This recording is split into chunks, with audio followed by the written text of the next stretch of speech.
Assalamualaikum dan selamat sejahtera. Kami daripada Kumpulan 3 akan membentangkan tentang dokumen standard kurikulum dan pentaksiran kurikulum standard sekolah rendah, iaitu DSKP KSSR. Saya Muhammad Firdaus bin Muhammad Yusof akan menerangkan tentang definisi DSKP KSSR. Kurikulum Standard Sekolah Rendah KSSR yang dilaksanakan secara berperingkat mulai tahun 2011 telah disemak semula bagi memenuhi dasar baharu di bawah Pelan Pembangunan Pendidikan Malaysia PPPM 2013 hingga 2025 supaya kualiti kurikulum yang dilaksanakan di sekolah rendah setanding dengan standard antarabangsa. Sebelum kita menggunakan KSSR, kita menggunakan KBSR, iaitu kurikulum bersepadu sekolah rendah. Baiklah, seterusnya, kurikulum berasaskan standard yang menjadi amalan antarabangsa telah dijelmakan dalam KSSR menerusi penggubalan dokumen standard kurikulum dan pentaksiran, iaitu DSKP, untuk semua mata pelajaran yang mengandungi standard kandungan, standard pembelajaran dan standard prestasi. Baiklah, 3 jenis standard tersebut. Yang pertama, standard kandungan. Standard kandungan bermaksud penyataan spesifik tentang perkara-perkara yang murid patut ketahui dan boleh lakukan dalam suatu tempoh persekolahan merangkumi aspek pengetahuan, kemahiran dan nilai. Maksudnya standard kandungan, sebagai contoh, kalau kita merupakan guru pendidikan muzik tingkatan 1, jadi kandungan yang harus kita ajar dalam tingkatan 1 tu, itu adalah standard kandungan bagi sepanjang tahun.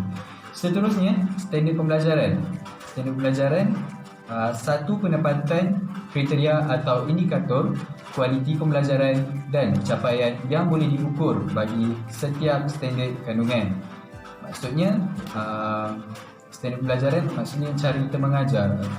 Macam mana kita ajar student kita tu tentang topik yang ingin kita ajar. Kualiti pembelajaran.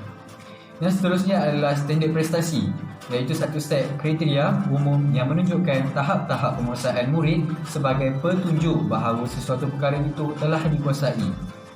Tingkatan sedangnya adalah peperiksaan. Jadi apabila kita telah mengajar anak murid kita boleh uji mereka dengan memberikan peperiksaan supaya kita boleh tahu tahap penguasaan murid tersebut. Seterusnya, DSKP yang dihasilkan juga telah menyepadukan 6 tunjang kerangka KSSR, mengintegrasikan pengetahuan, kemahiran dan nilai serta memasukkan secara eksplisit kemahiran abad ke-21 dan kemahiran berfikir aras tinggi. Penyepaduan tersebut dilakukan untuk melahirkan insan seimbang dan harmonis dari segi intelek, rohani, emosi dan jasmani sebagaimana tuntutan falsafah pendidikan kebangsaan itu FPK. Sekian sajalah. Hai, nama saya Siti Nurmansara binti Zulkifli. Jadi hari ini saya akan menerangkan isi kandungan dan ciri-ciri DSKP KSSR. Jadi yang ada di belakang ni salah satu contoh DSKP KSSR bagi tahun 6. Jadi apa yang kita boleh tengok kat sini, pertama sekali adalah rukun negara.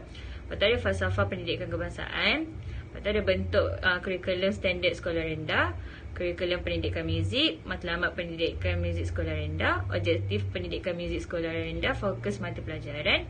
Lepas tu ada organisasi kandungan, kemahiran berfikir aras tinggi iaitu KBAT, elemen merentas kurikulum ataupun EMK, strategi pengajaran dan pembelajaran, kurikulum pendidikan muzik tahun 6. Yang tu ada objektif pendidikan muzik tahun 6. Dan last sekali adalah glossary.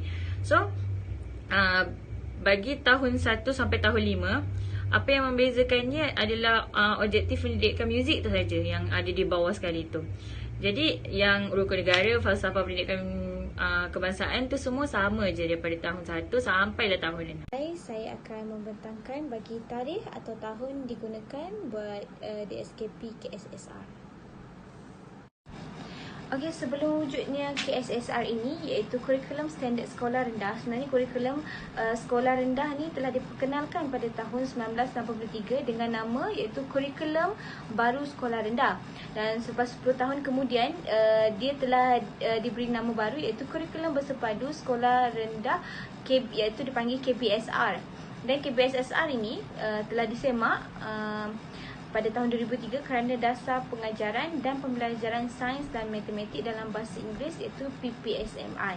Dan KBSR ini telah disemak sekali lagi dan digubal menjadi kurikulum standard sekolah rendah KSSR selaras dengan teras kedua Plan Induk Pembangunan Pendidikan PIPP. Okey, kenapa transformasi pendidikan ini perlu? Jadi ianya adalah disebabkan proses untuk melakukan satu bentuk perubahan yang secara holistik kepada kurikulum persekolahan yang sedia ada bagi melibatkan beberapa perubahan bentuk iaitu bentuk organisasi, kandungan, pedagogi, peruntukan masa, kaedah pentaksiran, bahan dan pengurusan kurikulum di sekolah. Okey, di sini kita boleh tengok tahun 1983 kurikulum baru sekolah rendah diperkenalkan dan 1993 kurikulum bersepadu sekolah rendah KBSR telah diperkenalkan dan pada 2011 kurikulum standard sekolah rendah KSSR telah diperkenalkan. Bermula pada 31 Mac 2009 hingga akhir Jun 2009, sebanyak 500 buah sekolah telah dijadikan sebagai sekolah rintis untuk menguji keberkesanan KSSR ini. Dan 50 buah daripada 500 tersebut telah diuji secara sepenuhnya dengan kesemua mata pelajaran yang diperuntukkan dan selebihnya adalah hanya diuji dengan mata pelajaran terpilih sahaja. Okey, dan pada tahun 2011 KSSR ini mula diperkenalkan secara berperingkat dan KSSR ini tidaklah menggantikan KBSR sepenuhnya, malah ia adalah pembaharuan dan penambahbaikan daripada KBSR itu tadi. Sekian saja. Hai, Assalamualaikum. Nama saya Aina. Saya akan tunjukkan fungsi DSKP KSSR. Baiklah, fungsi DSKP KSSR pada keseluruhannya adalah dapat membantu guru dalam menjadikan ia sebagai garis panduan yang telah ditetapkan dalam pembelajaran yang berkesan.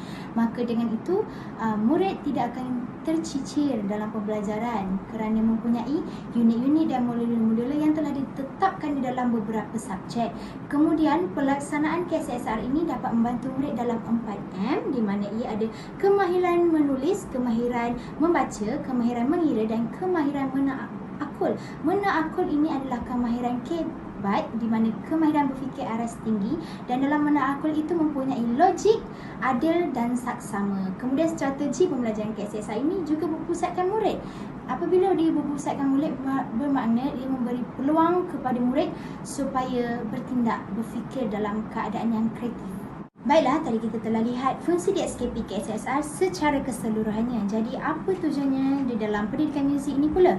Pertama adalah untuk mengaplikasikan pengetahuan muzik menerusi aktiviti nyanyian, gerakan dan permainan alat muzik.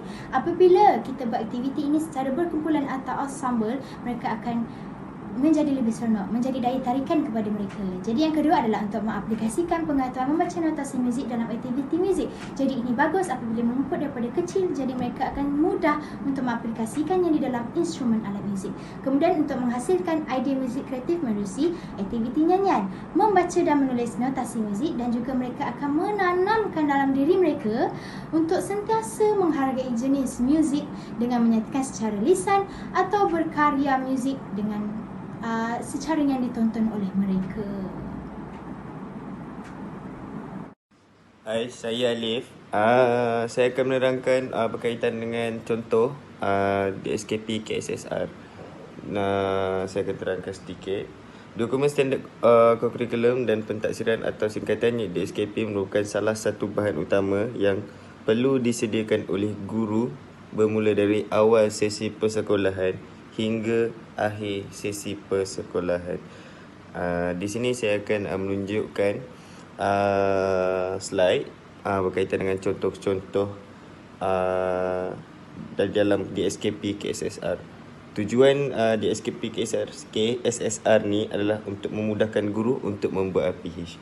Dan di sini saya ada sertakan contoh-contoh RPH dan ada 4 pecahan modul. Yang pertama ialah pengalaman musikal, Yang kedua, penghasilan muzik. Yang ketiga, apresiasi muzik.